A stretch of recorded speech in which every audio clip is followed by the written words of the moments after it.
Muy buenas noches, distinguidas y distinguidos televidentes, cibernautas que nos acompañan. Es un verdadero gusto, como siempre, poder saludarlas y saludarlos. Yo soy su amigo y servidor Carlos Vázquez Azuara, y como ya lo ha referido el doctor Carlos García Méndez, titular de este programa, bueno, pues esta noche tenemos un programa de primera con un tema bastante interesante que está llamando la atención de la opinión pública en todo el país, al margen de toda esta pandemia que estamos viviendo y que evidentemente es el tema del momento, pero pues no dejamos de abordar también otros temas que son de gran relevancia, y en este caso uno que tiene que ver con el ámbito educativo. Por supuesto que nos referimos, como lo ha dicho el señor rector en su mensaje de bienvenida, precisamente este tema de la ley Barbosa y sus implicaciones jurídicas.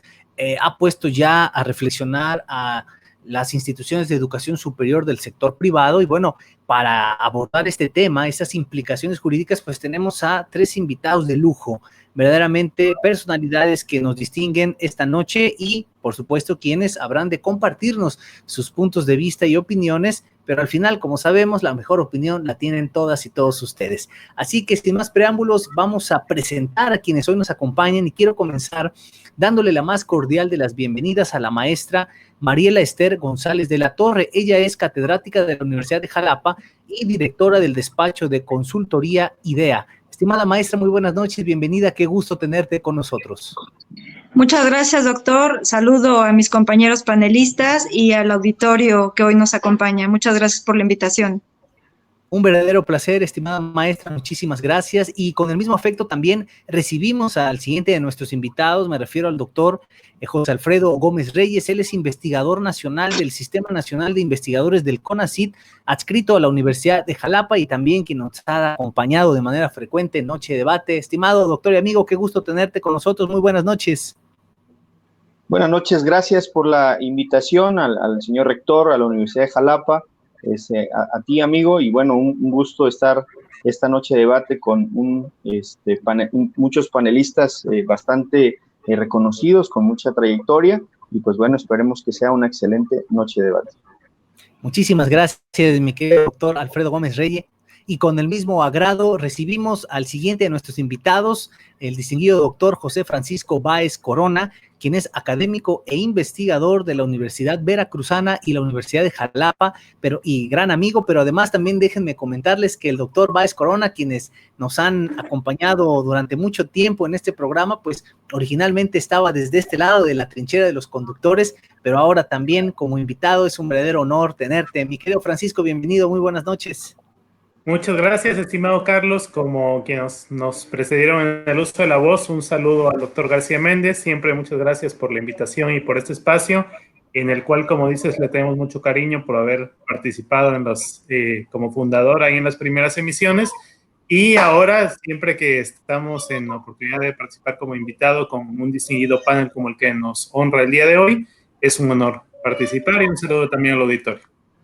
Muchísimas gracias, mi estimado Francisco Báez Corona. Y bueno, como lo pueden advertir, queridas y queridos televidentes, sin duda alguna tenemos un panel de lujo para abordar este tema que es de la más alta relevancia para el sector educativo, la famosa ley Barbosa. Veremos por qué le llaman así, cuáles son sus alcances, que en realidad no es adecuado llamarla así, es una reforma a la Ley General de Educación, obviamente del Estado. Pero bueno, estaremos abordando estos temas y sobre todo dando a conocer cuáles serán los alcances, y bueno, queridas y queridos invitados, pues vamos a iniciar ya, y pues por supuesto que la primera pregunta obligada, esta mal llamada ley Barbosa, y bueno, mal llamada porque bueno, para empezar no se gesta necesariamente en Puebla, y segundo, pues es una serie de reformas a la ley de educación, pero bueno, esta mal llamada ley Barbosa tiene inmersa una expropiación de propiedad privada disfrazada, que es uno de los principales cuestionamientos que se formulan. Yo creo que entre muchos de los aspectos que se han venido planteando sobre esta ley, uno de los que más ha llamado la atención es la aparente disposición que el Estado podrá hacer de los bienes de planteles educativos del sector privado en caso de considerarlo así. ¿Será esto una realidad? ¿En realidad se ha entendido mal el trasfondo de la ley? ¿Qué opinión les merece? Y vamos a comenzar, por supuesto, con nuestra invitada, la maestra Mariela Esther González de la Torre. Adelante, maestra. Gracias, buenas noches. Bueno, como usted ya lo menciona, mal llamada, efectivamente, bueno, yo creo que ese título o esa denominación se la utilizan en los medios de comunicación, pero bueno, sabemos que en el ámbito jurídico, lenguaje jurídico, lo correcto es pues la Ley de Educación del Estado de Puebla. Efectivamente, desde mi punto de vista, armoniza en una comparativa con la Ley General de Educación de la Federación. Obviamente esta reforma fue desde el año pasado. No hubo tanto, no puedo decirlo como mucho ruido con respecto a las mismas disposiciones que se plasman de manera idéntica en esta ley de educación del Estado de Puebla. Entonces, desde mi punto de vista, puedo decir que tiene ambigüedades y falta de precisión en la que se ha generado controversia. Muy bien, mi querida maestra, y quiero destacar algo que acabas de decir, que además es muy importante para las y los televidentes. Es una armonización con la ley federal, efectivamente. Mucha gente está creyendo que esta ley se gestó en Puebla, que quien la generó fue Barbosa y que en realidad es una serie de imposiciones muy particulares del Estado. No, en realidad es un intento, lo dijiste bien, es un intento de armonización porque en realidad no recoge todos los elementos y algunos, dirían los expertos, de manera inadecuada. Gracias, estimada maestra. Mi querido doctor José Alfredo Gómez Reyes, ¿qué opinión te merece? Realmente ha llamado mucho la atención, tú como constitucionalista, ha llamado mucho la atención esta disposición legal, que algunos incluso ya han empezado a solicitar asesorías del sector privado para saber en un momento dado si la tendrán que combatir por algún recurso ordinario. ¿Qué opinión te merece toda esta estructura de esta mal llamada ley Barbosa, estimado doctor José Alfredo Gómez Reyes? Muchas gracias. Pues bien, creo que en un primer momento debiéramos pues analizar la parte jurídica, que es precisamente que, pues bueno, una ley no podría en determinado momento establecer esta parte pues disfrazada, si ese es el intento. Yo revisé el artículo 9 de esta ley de educación, donde precisamente habla sobre los bienes muebles e inmuebles de las escuelas privadas, y pues de una mala redacción se pueden precisamente pues interpretar varias cosas, ¿no? Creo que no habla de una expropiación, que me di a la tarea de revisar la Constitución de Puebla. En tema de expropiación también le da la facultad al gobernador como un tema pues de apropiarse de bienes privados, ¿no? Con obviamente interés social y público, y pues atendiendo a que debe ser previa indemnización, ¿no? En ese sentido, pues bueno, creo yo que esta ley no podría ir por encima pues de la Constitución ni del Estado de Veracruz, ni la Constitución federal, ¿no? Que en el 27 precisamente también establece esta posibilidad del Ejecutivo de poder expropiarse de bienes privados, pero obviamente con fines sociales y del orden público, previa indemnización de la misma manera, ¿no? En ese sentido, creo yo que pues ese sería el mecanismo, ¿no? Para poder hacerse de facto una situación de esta naturaleza, ¿no? Fuera de la situación de los bienes, que creo que es lo que más preocupa, vienen otras, en esa jerarquía yo la clasifiqué, otras cuestiones como lo es precisamente este tema de los uniformes de los alumnos, el tema de la pintura o del color que pueden representar a las escuelas, ¿no? Y de alguna manera una injerencia, ¿no? Que pues de alguna forma se puede prestar pues a una injerencia del Estado que pudiera ser considerada como desproporcionada, ¿no? Entonces, en ese sentido, pues bueno, creo que el hecho de pensar que si se puede acudir a la vía del amparo, para un amparo contra normas generales, para poder controvertir estas situaciones, yo lo veo muy viable. Ojalá sean planteados desde esa perspectiva, al efecto de que, pues, que quede bastante claro, ¿no? Qué es lo que pretende el legislador con este tipo de reformas a la ley de educación. En este sentido, pues para finalizar mi comentario, hay algunas otras cuestiones de la propia ley bastante positivas, que yo creo que era innecesario porque ya estaban tanto en la ley anterior como en la Ley Federal de Educación, donde precisamente se establece esta parte activa por parte de la institución o la Secretaría de Educación en este caso, de poder supervisar, de poder llevar a cabo controles, tanto de programas como de actuación. Yo recuerdo cuando estuve en la Comisión Estatal del Estado de Veracruz, precisamente abordamos un tema de una escuela privada donde no permitía o restringía o ponía algunas trabas para que personas con algún tipo de discapacidad pues pudieran ingresar, ¿no? En ese sentido, la recomendación que en ese momento me tocó proyectar como visitador general, pues fue en el sentido de que era un acto discriminatorio. Entonces, no olvidemos que precisamente el sistema de educación pues incluye las públicas y las privadas, y el estándar de calidad, la eficiencia, cumplir todos estos objetivos que están planteados a nivel federal, pues tienen que ser de la misma naturaleza, ¿no? Entonces creo que estos dos temas son los que mayormente preocupan. Lo demás, insisto, ya estaba tanto en la ley federal como en la ley de educación anterior en Puebla. En ese sentido, pues creo que el tema de la injerencia en los bienes pues de las universidades privadas, en las decisiones en cuanto a colores, en cuanto a uniformes, pues creo que pudiera ser considerada como desproporcional, sin una causa pues de alguna manera motivada, justificada, pues que vaya encaminado pues a buscar algún fin común que pueda representar precisamente algo en beneficio de la sociedad, ¿no? Ese sería mi primer comentario. Gracias. Muchas gracias, doctor José Alfredo Gómez Reyes, porque en efecto lo has mencionado. Todo ordenamiento jurídico que se pretenda implementar deberá tener observancia directa con la Constitución. Y si bien, y lo dijiste bien, el sector educativo público y privado se deben regir por las mismas reglas bajo una óptica del derecho humano de acceso a la educación. Pero ya cuando ordenamientos jurídicos pudieran trastocar, ya como la elección de los colores, que atenta incluso contra la libre autodeterminación, pues ya es donde debemos poner puntual atención. Gracias, doctor José Alfredo, muy interesante el punto de vista.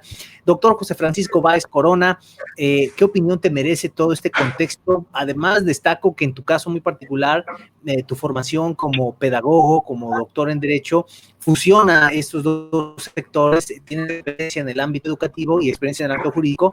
Entonces, bueno, la verdad es que es muy interesante también ver cuál es tu punto de vista, ya que has tenido oportunidad de tener injerencia en ambos sectores, y sobre todo cómo ha llamado la atención de las instituciones que ya incluso están buscando asesoría para ver en un momento dado qué van a hacer si esta ley subsiste y se replica en los demás estados. Empezó por Puebla, por ahí está Nuevo León discutiéndola, pero eventualmente se espera que como cascada llegue en todos los estados bajo esta máscara de armonización, y bueno, ya empiezan a sonar las alarmas. Mi doctor Francisco Báez, te escuchamos.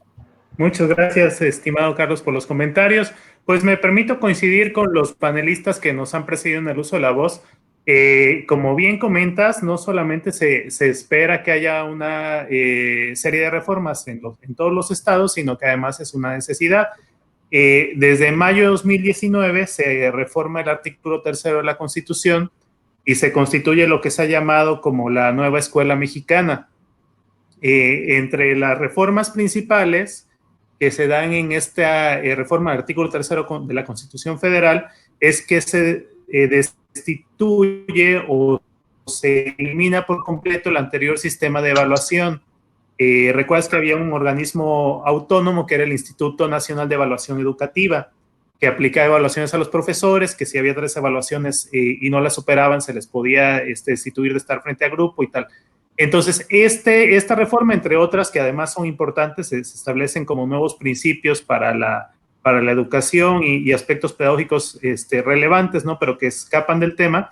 Esta reforma en particular y la constitución de un nuevo sistema de carrera para los profesores, en la cual hay una evaluación, pero ya no es sancionadora, sino que es posterior a la capacitación, etcétera, necesariamente obliga que se modifique la ley de educación, que se derogue la ley del Instituto Nacional de Evaluación Educativa y que se reformen y que se constituya esta nueva ley para el sistema de carrera de profesores y en consecuencia que se modifiquen todas las leyes de los estados en lo que corresponde a la evaluación educativa de los profesores.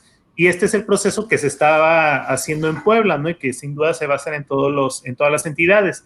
De ahí se utilizó mediáticamente, ¿no? Como bien han comentado los compañeros, un artículo de esta ley Bueno, a mi parecer es llamativo el 105, en el cual dice que los muebles e inmuebles destinados a la educación impartida por los particulares se consideran parte del sistema educativo, en este caso estatal, ¿no? Este artículo existe en la ley federal y además no existe desde esta reforma que decíamos de 2019, sino existe por ahí desde los años 90 más o menos, que se constituye un sistema educativo nacional.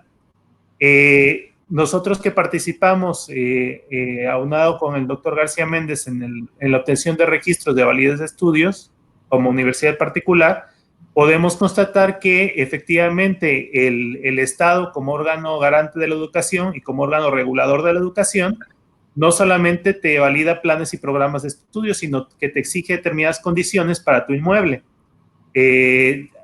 Condiciones sobre las aulas, por ejemplo, lo que habla el doctor Alfredo, que haya espacios para poder acceder a personas con discapacidad, incluso la biblioteca, incluso material de biblioteca, si tu universidad oferta determinadas carreras, la existencia de talleres, de laboratorios.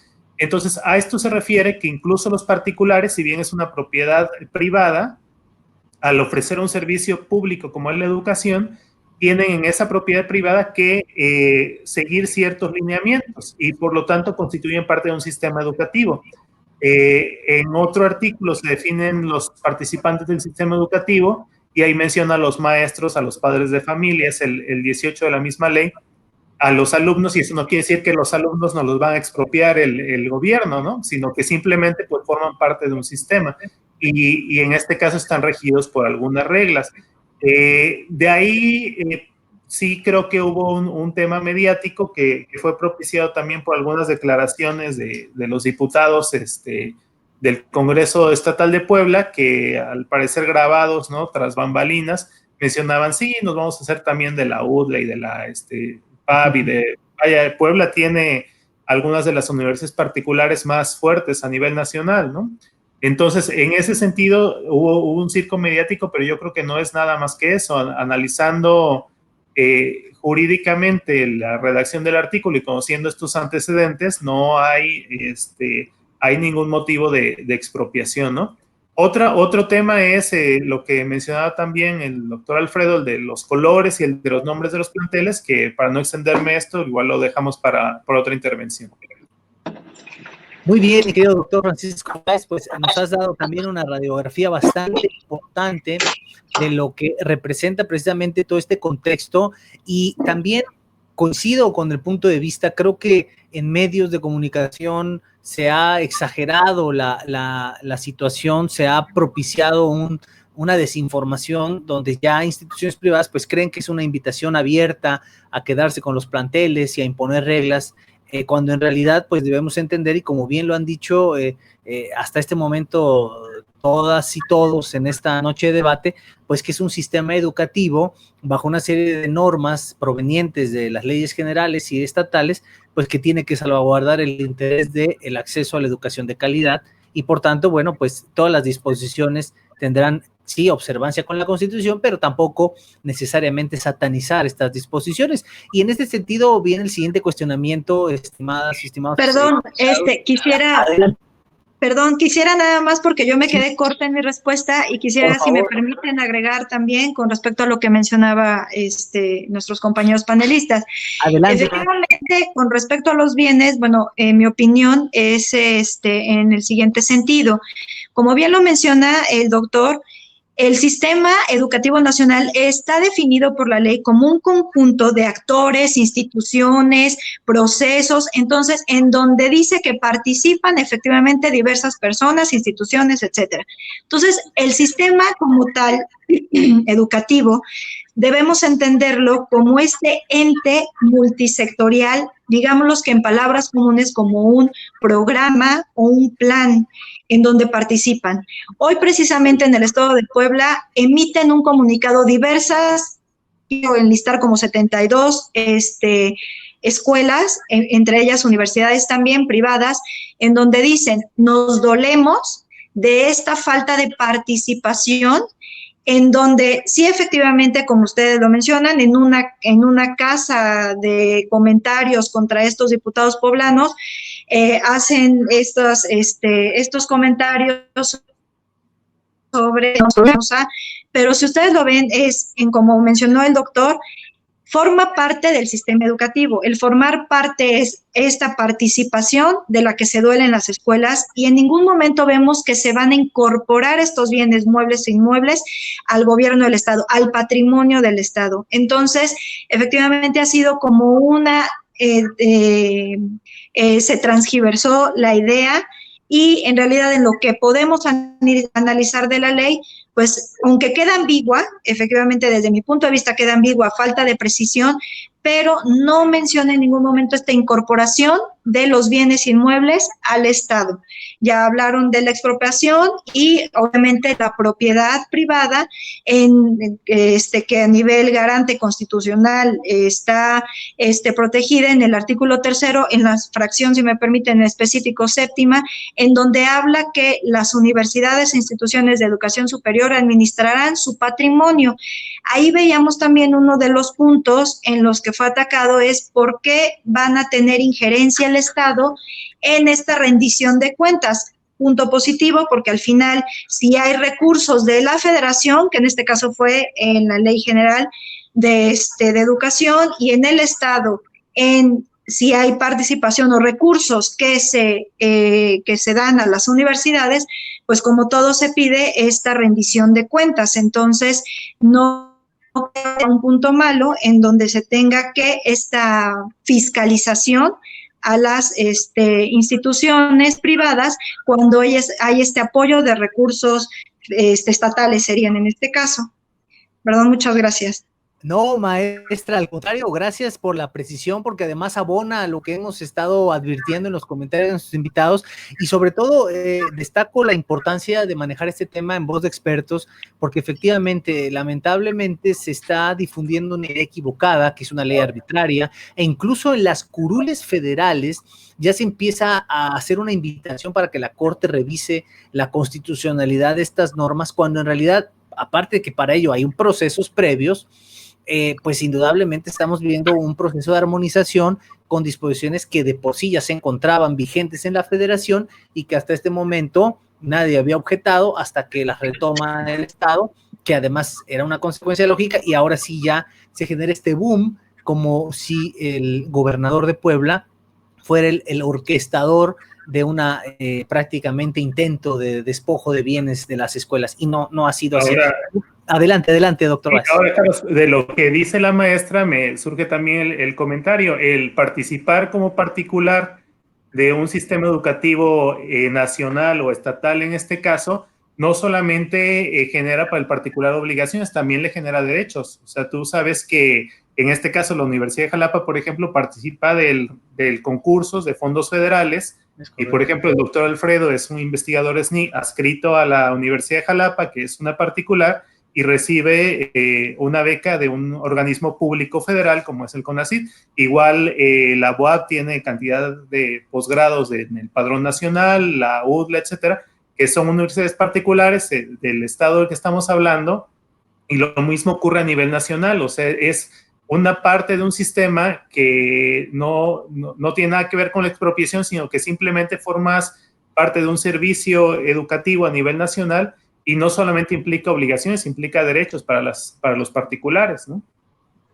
Claro, muy cierto, y la verdad es que lo que se ha comentado me recuerda, y efectivamente, como decían nuestros amigos en el panel, el doctor Báez y la maestra María Lester, bueno, efectivamente, lo vimos, el doctor José Alfredo lo referenció hace un rato, ¿qué pasaba con las escuelas privadas que ante la imposibilidad de pago de los particulares le retenían los documentos? Simplemente las universidades privadas sostenían, es que pues nosotros si no nos pagan no les damos los papeles. Entonces, ¿qué resuelve la Corte? ¿Qué determinan en la Profeco? ¿Y qué resuelve Comisión de Derechos Humanos? Tú no le puedes retener los papeles. Oye, pero es que me debe dinero. Sí, pero acuérdate que tú perteneces a un sistema educativo y el derecho de acceso a la educación no lo puedes coartar por una deuda de naturaleza económica. Entonces, si no le vas a dar el título porque no te ha pagado, no se lo des. Pero darle su documentación para que pueda seguir su acceso a la educación en otro plantel. Entonces, y eso, por cierto, se retoma en esta ley, muy interesantemente se refuerza que los particulares no podrán, pero ¿por qué? Precisamente lo que se comentaba en este panel, porque estamos en presencia, si bien de un particular, tiene una concesión del servicio de educación y plasmado en el artículo 3º, pues indudablemente debe plantear requisitos, entre ellos la calidad, el cumplimiento adecuado bajo ciertos parámetros, y por tanto no es un libre albedrío desde el ámbito particular, pero muy interesante. ¿Algo que abonar, doctor José Alfredo? Sí, justamente dos cosas, y trataré de ser muy breve. Hace rato mencionaba el 9, pero no, es el 19 de la Ley Federal de Educación, el que precisamente ya hablaba precisamente de los muebles e inmuebles, pero ahí lo mencionan como un tema, como un elemento del Sistema Nacional de Educación. Entonces ahí queda bastante claro que, bueno, pues para que podamos brindar el servicio de la educación, pues tienen que tener bienes muebles e inmuebles. Entonces, pero es un tema como de elemento de este sistema integral que se mencionaba muy bien, ¿no? Y el 105 de la Ley de Educación del Estado de Puebla, que hemos hecho referencia, o sea, quita esta buena redacción que tiene la ley federal y entonces señala que los muebles e inmuebles destinados a la educación forman parte del sistema educativo estatal. Y eso creo yo que ha llevado a que los medios de comunicación y varios actores pues hayan malinterpretado el mismo. Digo, no está bien redactado, creo que sí viola el principio de tipicidad en ese sentido, y creo que deja pues a varias interpretaciones, ¿no? Entonces, creo que de ahí viene todo este esquema pues de que se quieren apropiar de los bienes de las escuelas privadas, ¿no? Eso es por una parte. La segunda, me recuerda ahora que están mencionando todo esto muy acertadamente, el caso de Jiménez López contra Brasil de la Corte Interamericana. En este caso, la Corte dijo, a ver, el primer obligado en brindar los servicios de salud, de educación, etcétera, pues es el Estado. Si el Estado, pues de alguna manera concesiona estos servicios, bueno, tiene una obligación de estar vigilando que se cumplan con los estándares de calidad, con los estándares de excelencia, ¿no? Entonces, esta supervisión a Brasil lo condenan precisamente porque Jiménez López, como un paciente de un centro de salud, pues hay unas violaciones a su derecho a la integridad y a la vida, entonces condenan al Estado por la omisión de no vigilar.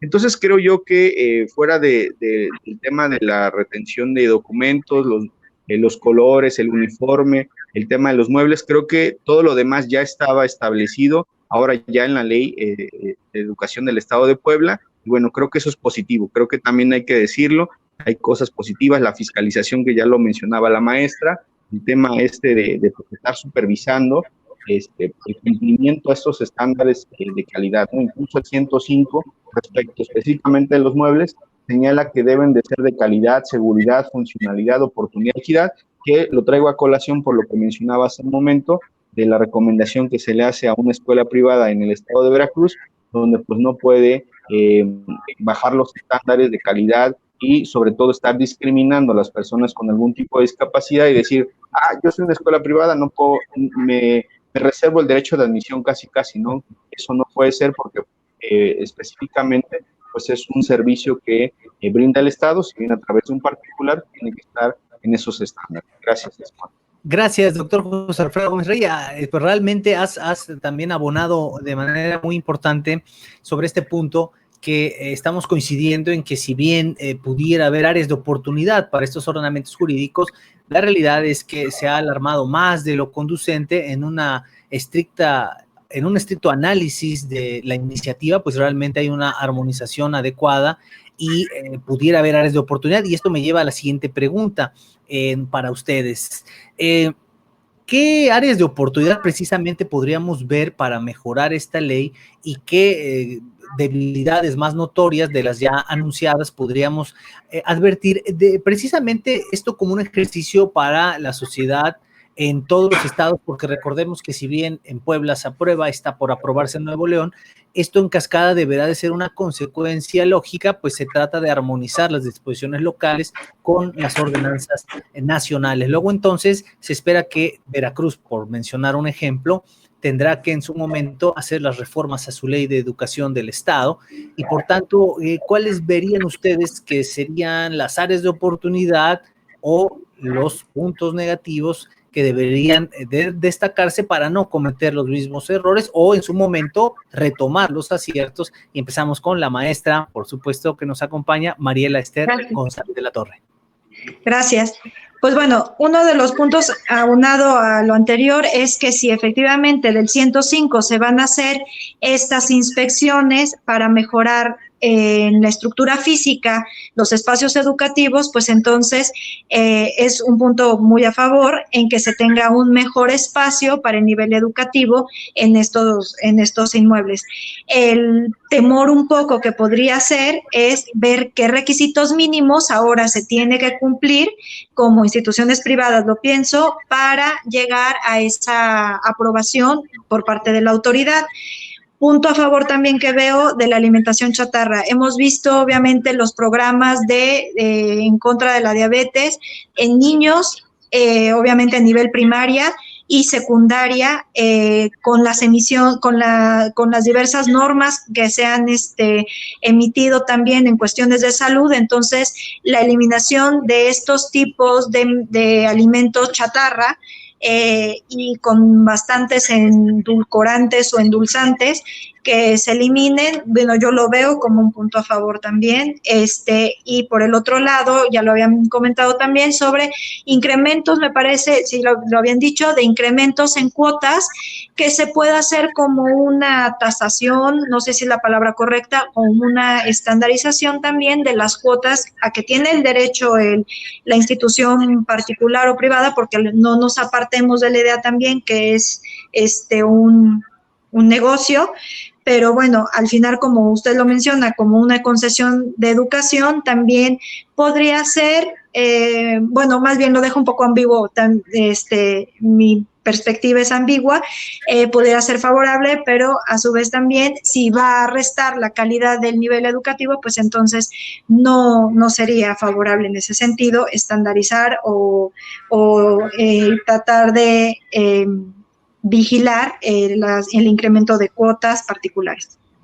No, maestra, bien, la verdad es que quiero destacar dos aspectos muy importantes de tu comentario. El primero, efectivamente, esa vigilancia de el incremento de cuotas para, obviamente, ponderarlo bajo un estándar razonable, sin perder de vista la naturaleza empresarial del sector educativo privado, pero siempre vigilando que el acceso a la educación pues pueda tener esas directrices de un incremento razonable y conforme lo establezca la propia ley. Pero el otro aspecto, y es donde también me detengo, mencionaste la cuestión relativa a la comida chatarra. Es indispensable.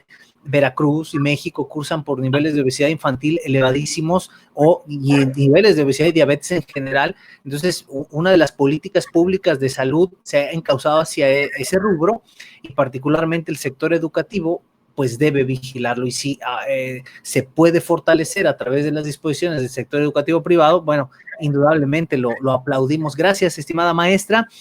Doctor José Alfredo Gómez Reyes, ¿cómo ves que podremos seguir retomando, que podremos también buscar que no se incorpore en los siguientes estados y qué áreas de oportunidad u opinión te merece, mi querido doctor?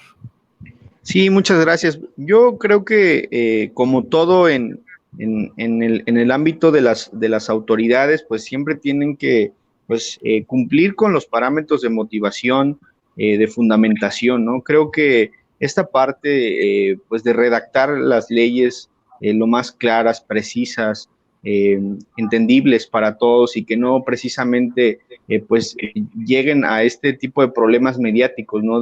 Pues que queda tan ambiguo y entonces pues interpretan lo que cada uno siente en ese momento, ¿no? Entonces creo que el exhorto a los señores legisladores, estamos llenos de legislación en todos los ámbitos, creo que a veces ya no es tan necesario, ¿no?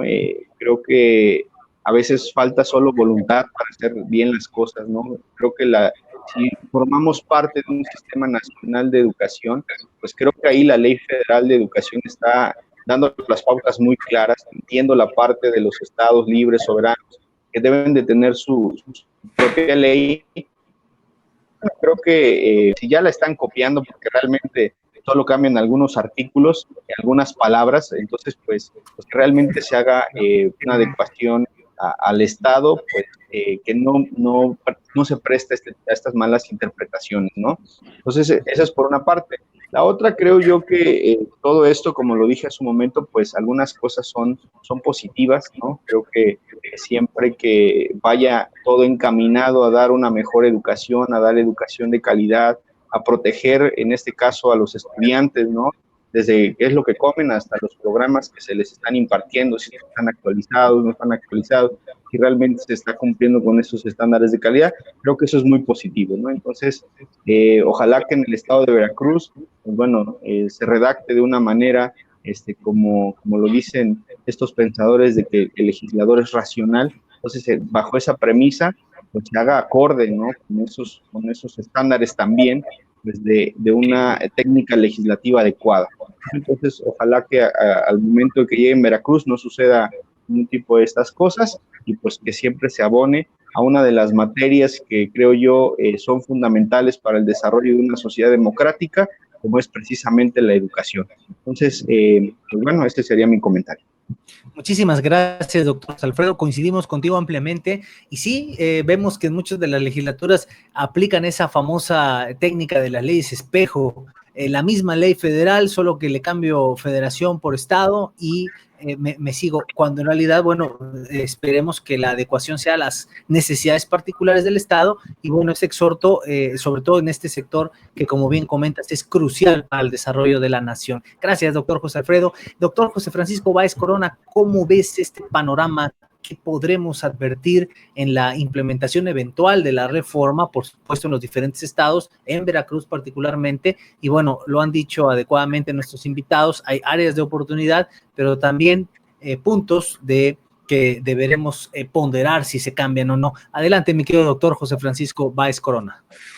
Muchas gracias. Pues para cerrar el comentario de la ley de Puebla, retomar este tema de los colores, que bueno, parece interesante, ¿no? En estas cuestión ya más bien electorales, el artículo 112 prevé esta situación y retomando el comentario que decía el doctor Alfredo, ¿no? Esta claridad o esta técnica legislativa para expresar con precisión lo que se busca con una reforma legislativa, ¿no? En este caso, sí menciona los inmuebles destinados al servicio público educativo que formen parte de planteles públicos y estén en el sistema educativo estatal, o sea, aparentemente solamente sería para instituciones públicas y no para privadas. Dice, serán de color neutro, o sea, ahí neutralidad en qué sentido, ¿no? De cromática o política, van a ser negros o blancos. Espero que no sea vino. Sí, ¿no? Sí, el color neutro, ¿cuál es? El verde, blanco y rojo pudieran ser neutros, sí, prácticamente. Entonces, para mí, ¿no? Sí, hay ese tipo de detalles son precisamente los que desentonan estas polémicas innecesarias, ¿no? Y bueno, que no tengan nombres de funcionarios públicos y tal, yo creo que eso, al menos mientras está en ejercicio está bien, ¿no? Porque luego también había este tema de la autoalabanza y una preocupación por inmortalizarse mientras estaban en el cargo que no es muy favorable. Una arista pendiente también que podría comentarse para esta ley y para la nacional y otras que hay en los estados, la reforma de 2019 también tocó el artículo 31 de la Constitución. Todos reconocemos que la educación básica es obligatoria, ¿no? Y eso nos lo enseñan desde la primaria. Pero hablando ya jurídicamente, ¿cuál es la garantía de esta obligación, no? Incluso ahí es el ejemplo típico de las obligaciones imperfectas, cuando dicen, pues, ¿qué pasa si no cumples con ir a la escuela? Pues te quedarás burro o algo, pero no pasa nada jurídicamente. Entonces, en el artículo 31 se reforzó esta obligación y se puso en la fracción primera, será obligación de los mexicanos como padres enviar a los hijos a la escuela. Sin embargo, no hemos visto en ninguna ley secundaria parámetros regulatorios de esta obligación, o sea, solamente se puso en otro artículo, pero no hay un lineamiento, ¿no?, que nos indique alguna manera de, pues, de que el Estado intervenga en casos de falta de esta obligación, ¿no?, por parte de los padres. Ahí habría que incorporar instituciones del interés público, ¿no?, como los desarrollos integrales de la familia estatal, que probablemente podrían tener injerencia, las propias comisiones de derechos humanos, para que los padres y los hijos cumplan con esta obligación de cumplir con la educación, ¿no? Y hablando de la otra reforma polémica, es el concepto de calidad, que si bien a nivel internacional es el que se utiliza como derecho humano, una educación de calidad, en México ya se habla de una educación de excelencia, ¿no? Y únicamente parece una mutación conceptual, pero no está muy claro qué es el extra que se aporta con la excelencia respecto de la calidad, que es el concepto definido en materia internacional de derechos humanos. Muy bien, mi querido doctor José Francisco Báez Corona, la verdad es que nos has planteado elementos bastante interesantes que se deben tomar en cuenta, y verdaderamente hago votos porque este programa también pueda llegar a esas trincheras legislativas locales, porque son elementos que indudablemente se tienen que perfeccionar en la norma. La norma no puede quedar de tal suerte que dé pie a una ambigüedad o una vaguedad en su interpretación, porque por eso después, mediante litigios estratégicos, se tendrán que ir generando los criterios, y no es retrasar solamente la eficacia en la aplicación de la norma. Lo dijiste bien, evidentemente que es un color neutro, que es una educación de calidad, de los parámetros particulares, en qué sentido los mexicanos tendrán la obligación de enviar a los menores a la educación básica. Entonces son elementos que, bueno, indudablemente se retomarán, y bueno, nos has explicado de forma espléndida, Francisco, cuáles son esos pormenores. Pues, queridas y queridos televidentes, estamos llegando al final de esta noche de debate, análisis a fondo, pero no sin antes, por supuesto, escuchar los puntos concluyentes de nuestra y nuestros invitados para evidentemente puntualizar ya cuáles son esas reflexiones últimas con relación al tema que nos ocupa esta noche de debate, que es esta ley Barbosa y sus implicaciones jurídicas. Antes de cederle el uso de la voz a nuestra y nuestros invitados para estos puntos concluyentes, quiero reiterar que en efecto se han escuchado voces del sector privado, pero también voces de la academia, voces de los grupos empresariales e incluso de las trincheras legislativas federales, que en algunos casos defienden las reformas implementadas a nivel local en Puebla, y otras voces que hablan de una revisión más exhaustiva, constitucional, que incluso trastoque a la Corte, a la Suprema Corte de Justicia de la Nación. Entonces, aunque en mi punto muy particular de vista creo que se ha satanizado de manera excesiva esta ley, pues también por otra parte hay ciertas áreas de oportunidad. Entonces, bueno, al final estaremos dándole seguimiento al tema, pero para ello, pues invito a nuestra y nuestros invitados a concluir con un punto de vista final esta noche de debate, y comenzamos con la maestra María Esther González de la Torre, quien es catedrática de la Universidad de Jalapa y directora del despacho de consultoría IDEA. Estimada maestra, adelante con tus conclusiones. Gracias. Bueno, pues como vuelvo a reiterar, efectivamente la ley podría haberse precisado en algunas cosas si ya teníamos la reforma del 2019, la reforma general educativa. Bien pudo haber aprovechado el Congreso del Estado de Puebla, precisar ciertos puntos, escuchar esta participación sectorial que está inmersa para desarrollar el sistema educativo, y a su vez también vemos que tenemos puntos a favor que se pueden retomar, y como tú dices, si se replicará en los siguientes estados, sea en nuestro estado de Veracruz, sean tomadas en cuenta estos puntos que también van a coadyuvar a reforzar un sistema educativo, como bien de orden público y de puntos de vista muy interesantes, como también les dan en el ahora en 9 al me parece que es sistema humanitario, en donde le van a dar más importancia a la persona y a esta socioemocional forma de desarrollarse del educando.